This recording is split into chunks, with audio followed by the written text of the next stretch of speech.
in Asia that talks about reading the air. In Japanese, it's kuki o yomu. And then in Cantonese, we talk about 識睇眉頭眼額. Yeah. And one way neurodivergent people is really good at it to really sense, what's going on and feel that. But at the same time, that expression is about how you make sure that you do what everyone else is doing. So if anyone been to Japan, you know that if you do something slightly different, like if you're supposed to stand on the left, you stand on the left. Don't stand on the right because people will start telling you off, but that's the kind of thing that is expected in the society. And so even when they go to school and even university, they're expecting to do that. And one of the things that came up, one of the things that I read recently is about Japan, why it's really hard for young people to move up because tradition, and they still do, is that people just move up the rank by seniority because of the age, not because of their ability. And so they talk about how there's a lot of old men that doesn't do anything at work, but they're still there because that's just how it works. And it's still the system. Whereas in other places, it's like, no, it's about your ability. If you're good, you move up and that's how it works, right? So, in New Zealand, definitely that.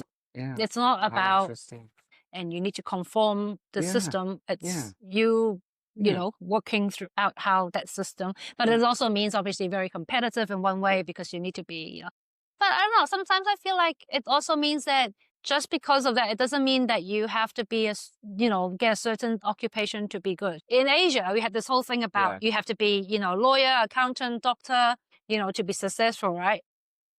Yeah. I do want to share with you because, I grew up from a working class. Like my mom, she's a hairdresser. My father's a whole different story.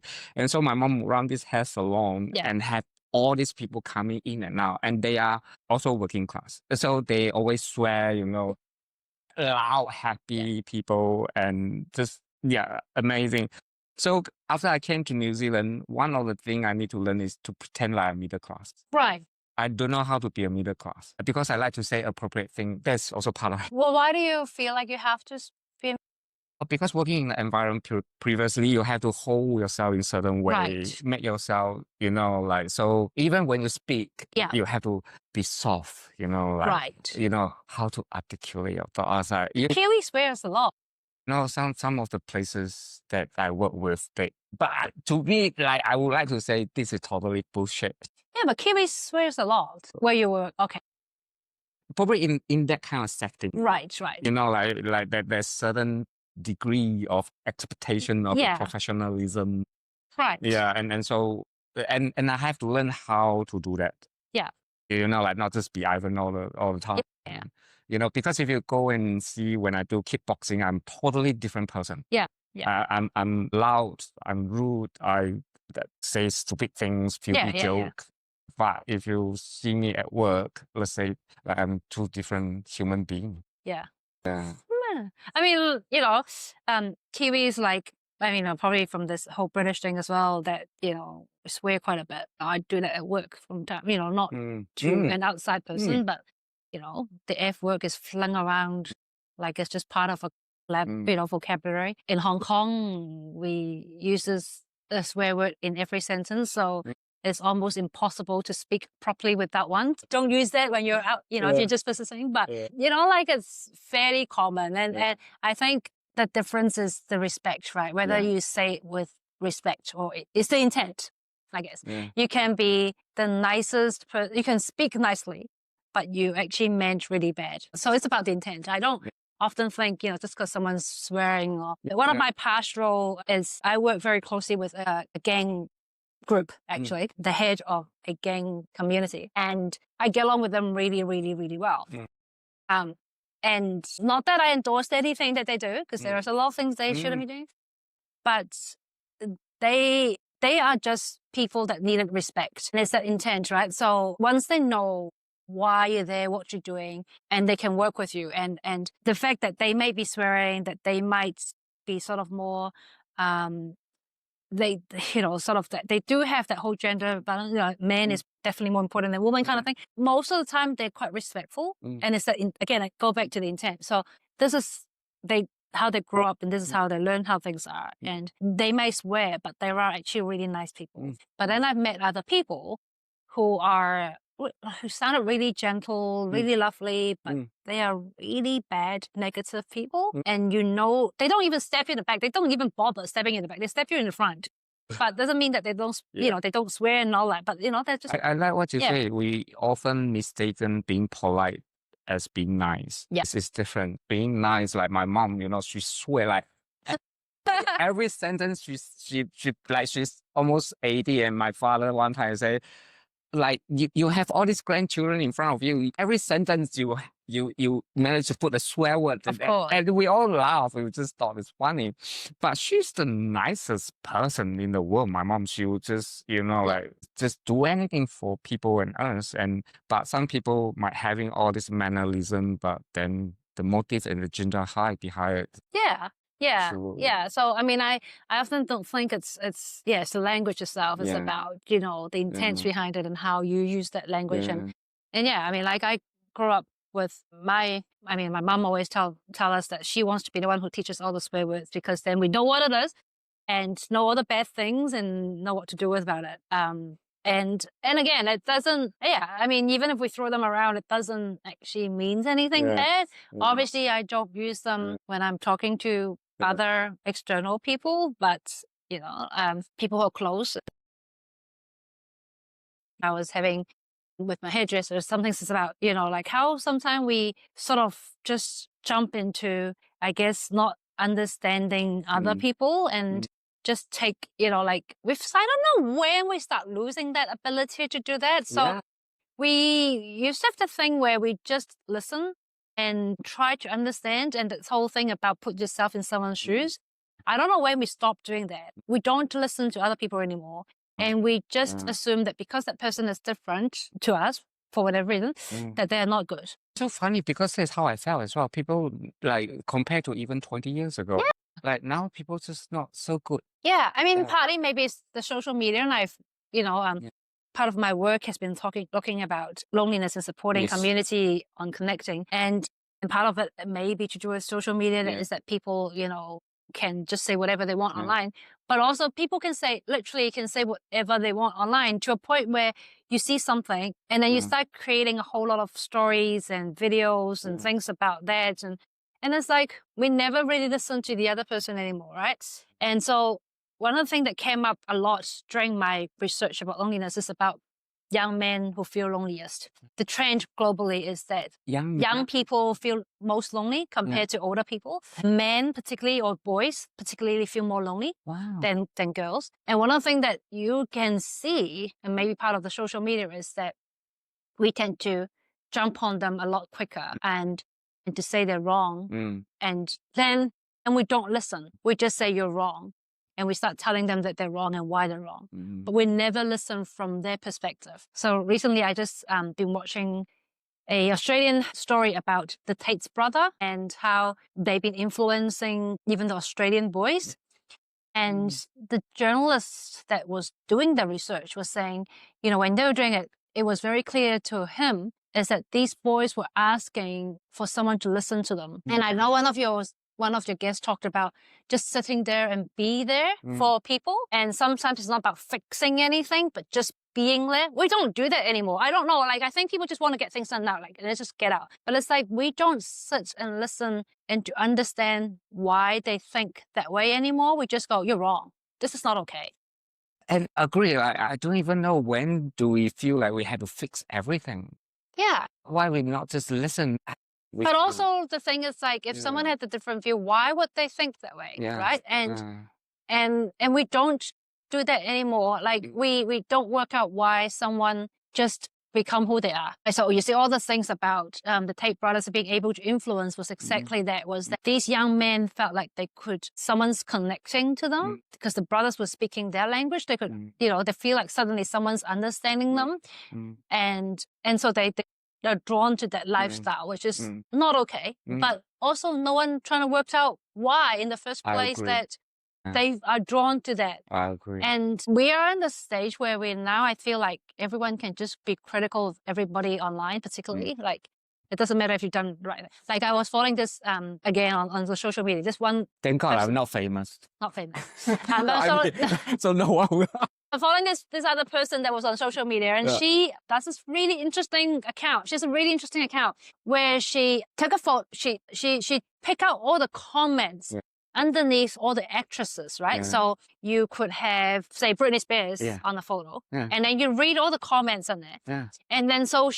I think her account talk about how she put the picture behind the comments. So she picked out the comments, put their photo next to it, and you were like, if these people were to see this actress in person, would they still say that? No. And some of these comments are really just not worth commenting. It's like, oh, you look old.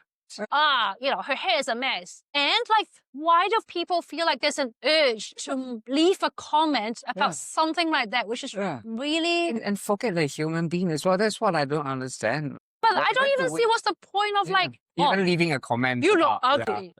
Look at you. Yeah. Why? Right? So it doesn't make any sense. And people are now doing more and more of that. And I said I messaged her and said, no, this is really cool because people don't often think about it, right? So, what's the point of people actually leaving really stupid comments like that for no reason? Yeah. And also, to be honest, like what you say, they wouldn't say in front of the other person. Yeah. But so they just hide behind. I mean, and also like, a lot of offense. The person that when sometimes she picks up some of them and like, yeah, you aren't that much better looking than the person that you're criticizing. I don't know what makes you feel like you've got to... You're right, though. You're correct because I felt like probably the social media behaviors start portraying outwardly to the society. Like before, people like now they kind of just feel that they have that permissions to even outwardly just express it, which is not cool as well. But also, like, why? What's the point? Yeah, what is the point? What is the point of doing that? Yeah, like. It doesn't make you any better. Yeah, I saw one of the very famous actress who, of course, people get old. Why do you have to say, oh, you look so old? Of course, people get old. But also, I don't get the point of saying that. What does that do to her or to you to say just that she's old? Because she didn't have makeup. I was like, oh, wow, didn't even have makeup. Yeah, but how does that make any of this better by commenting that she's looks old and she's not putting any makeup? If this is not a constructive comment in any point, and this is kind of the thing, it's like pointless. We don't do that anymore, right? When I know, like, that makes me sound old, but back in the days, we used to talk about how when we make comments and things, we talk about constructive, criticism, things that actually makes reason for it and why, and then we listen. Like even when we do debate, when we talk about debates, and I don't know, I actually don't know if New Zealand does a lot of that, but when I went to school in Hong Kong, we have a lot of debates. Yes. And the conversation was always about how you need to learn about a view to be able to debate, and also learn about what other people's view is so that you can have a debate, right? So, the common ones are, should there be capitalism, punishment, things like that. But in order for you to debate, you need to put yourself into the other person's shoes, right? To also see their point of view and to understand why. So you can then win your debate. Exactly. We don't do that anymore. We just argue. We currently just argue. And that's it. I know, like even that's very apparent even in the political world. So the argue says like... Yeah, and I feel like that's what's somehow, this whole thing about when doing my research about loneliness in young men specifically was about that, like we don't do that anymore. We don't, for whatever reason, we don't feel like we should just listen and sit down and just, have a chat and understand why people behave that certain way. And we just criticize because, again, I don't know how that's going to make anything better for anybody. So I kind of like, so this is, like you start seeing a lot more now. And I know some of them talk about, social media is one of the reasons. And basically people feel like they can do whatever they want because they're behind a screen, and it's much easier to be critical of other people. Again, it's like, you ain't that much better to be critical. I know.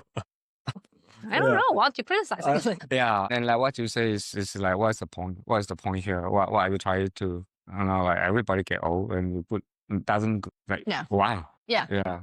Well, and, I mean, like you by commenting that they're old, what do you expect them to do? Like get younger? How is that person gonna? What are they gonna do with that information? Storytelling. Yeah. And I think that's probably what that creativity came about. It's storytelling. And I think we are actually not so good at storytelling. And I know, yes, there are social media, but, and there is a lot of conversation now how people are posting less because they don't feel genuine anymore, because people who are posting now are either professional or they are very scripted. And so we're not hearing the stories. And again, I come back to that whole thing about we're not listening to other people. There are so many amazing stories out there that it doesn't have to be inspirational. It can just be interesting. But there are so many amazing stories out there. And, it's kind of, I guess, come from my own background, because I remember that when I was still at school, one of my thing I written for my English class, I think. Oh, is it English? Anyway, one of these classes. I talk about my grandmother experience. So she was in Guangzhou, China, as a young person, and she moved to Hong Kong because of the World War, but also because of the Cultural Revolution and the whole Communist Party coming through. Her experience are very different to a lot of the experience that you hear about the war in China. And it's one thing that, we didn't document it, we didn't publish it, we just know. And it stopped by us because, like my children are not, my sister's children are not going to hear this. But her story and experience was so different that no one else knew about it.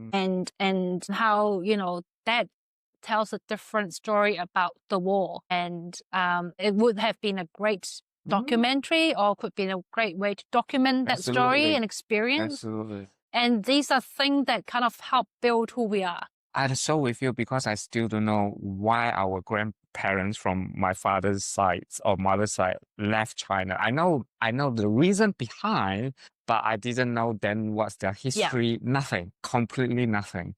So it would be so, I agree, that would be amazing to know their journey, how they settled in Malaysia, what made them left. And also, I know many people cannot go back, and they didn't even get to see their parents or children. Some of them still have wives. All those are the stories that make up all these people that decided to leave China at the time, right? And it's collective stories.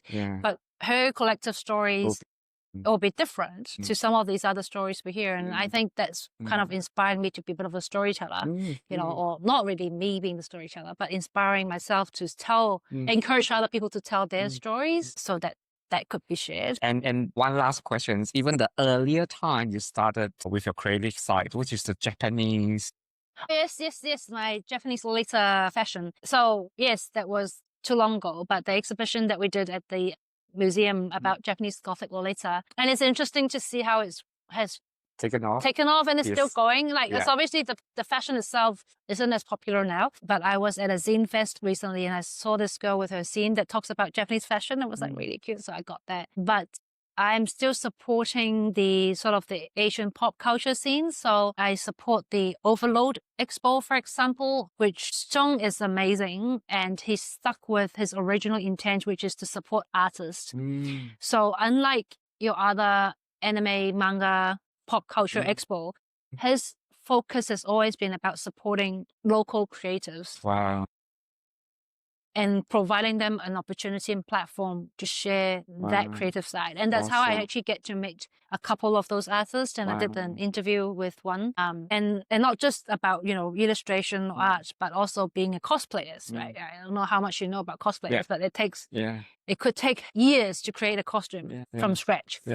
It's quite big now. It's a massive, but it's also a massive thing. It's like it takes, and then I remember where one of those ones, he got someone who talked about how to create this belt. Like how Anna Gaden, there's such a big thing as well, even for mainstream. But it's very different. Anna Gaden is very much a commercial event, and it's those things, whereas Overload was very much local community, artists, and cosplayers learning from each other how to create certain costumes. So this is not just me buying something off the rack. It's me spending 3 months sewing this dress together, buying things, and maybe spending the next 3 years to actually make it better.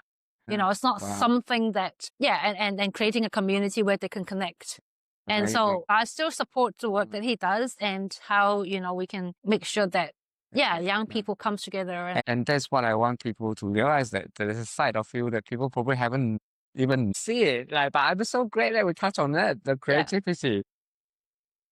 Yeah. No, I mean, I think I don't really create the art myself. No, And so what I said to people hear is you. that I support people that create the art. Exactly. It doesn't matter whether you create it, but it's that intentions of appreciating, understanding, and also using your resource to support other people. I mean, and that's and you know, I think creativity really spark changes, really help people, you know, with mental health as well, as much as anything.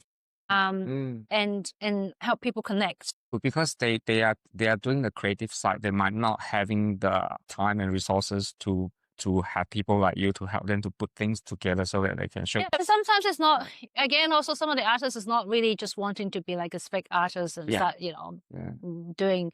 But what do we see, and we hear this from Sung, is creating a place for people to connect.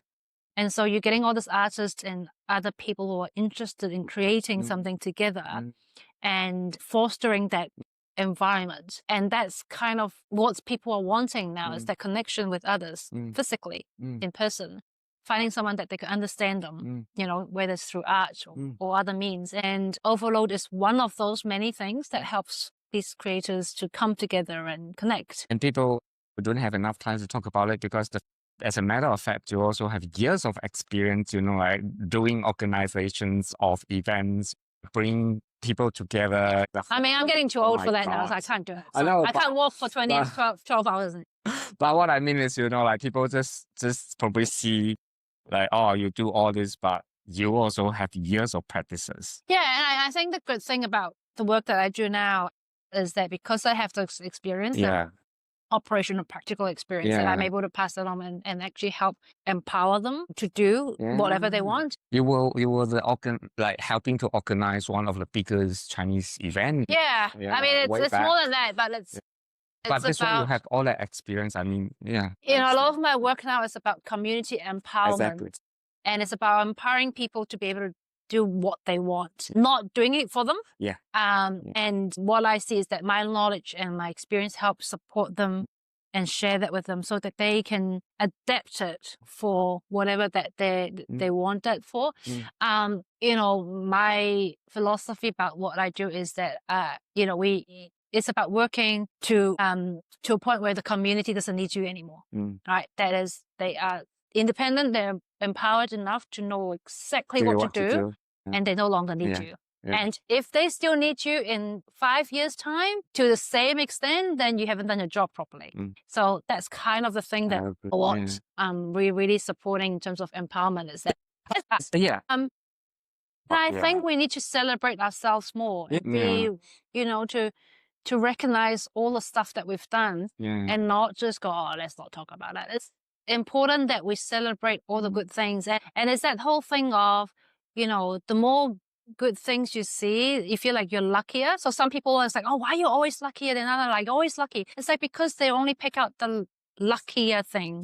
And they don't tend to look at the unlucky thing. Or the work people put behind to get to where they are. You don't focus on everyone's treating me badly. No, like let's look at what else you could have done to, like, do I care about them treating me? No, I'm going to do something else. I mean, again, this is not a mental health talk, and I know it's not as simple as that. But, you know, the thing is that I think it's great to be celebrating us more and the collective work that we've done. And again, whether it's good or bad, it doesn't matter. It's that we've done a lot. And I think celebration is good. And I think people should be proud of what they've done and achieved. Because it's not easy. Like, no one can just suddenly appear like, ta-da, but like people have to put a lot of hard work to get to. Yeah, but everything that you see every day comes together because collective outcome. And it might be minor, like, you know, someone who fixed the road outside, you know, you might not know the person who actually fixed it, but without them, you wouldn't have this road. Even people who clean the street, without them, we wouldn't have. And it's that celebrating. Hey, everyone's have done something for the wider community, and it needs to be celebrated and supported. And this helps people feel. And again, I've been doing so much research on loneliness, is that people feel like they're more connected if they feel like there's a purpose of all these things. And so, you know, again, not to address more sort of serious mental health issues, but there are little things that we could have done. Yeah, no, I'm like very happy to be and very proudly talk about, you know,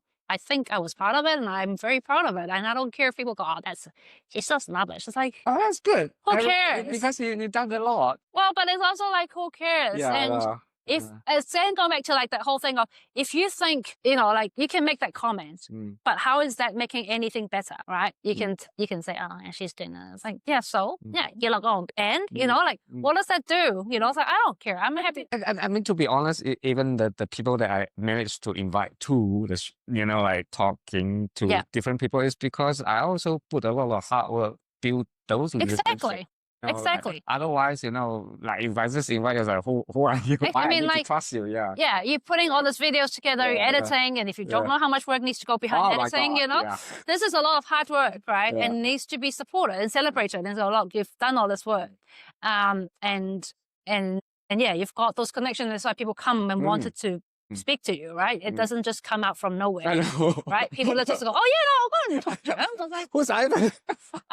But yeah, it's exactly that. It's because we've all had a connection with you one way or the other, and we wanted to do this, and that's what I want. And it's because of who you are, and it's because of you, right? And yeah, that's that's something that needs to be and should be celebrated. And yeah, like, and I think everyone should be fairly proud of what they've done in their life, and no matter how minor it is, I agree. They've done a lot to celebrate. Yeah, absolutely. I agree. Totally. Yeah, we don't do enough of it, I think. Yeah, I agree. We need to do a lot more of that.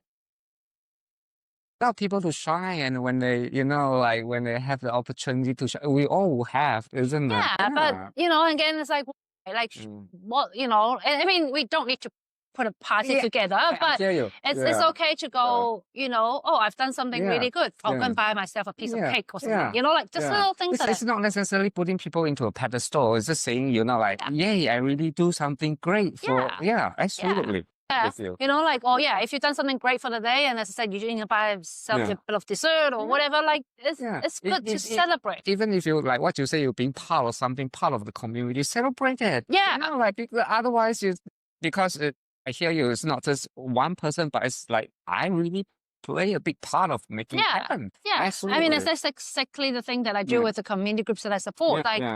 Maybe 2 person when they started off, and then now there's a team, because it should be celebrated. You've done, it's, again, he's not creating world peace yet. And I emphasize the word yet, because I know it's happening. But if he didn't start that off, it wouldn't have happened anyway, and nothing would have changed. And he just go, no, I think we should do something, and we're just going to do it, And I think that's why little things like that should be celebrated.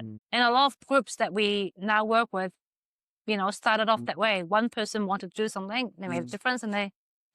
Yeah, so that's what we're going to, because I think that's a beautiful note where we can finish, is that, like, never underestimate how small, big, like someone can contribute to an idea and making it flourish. Yeah.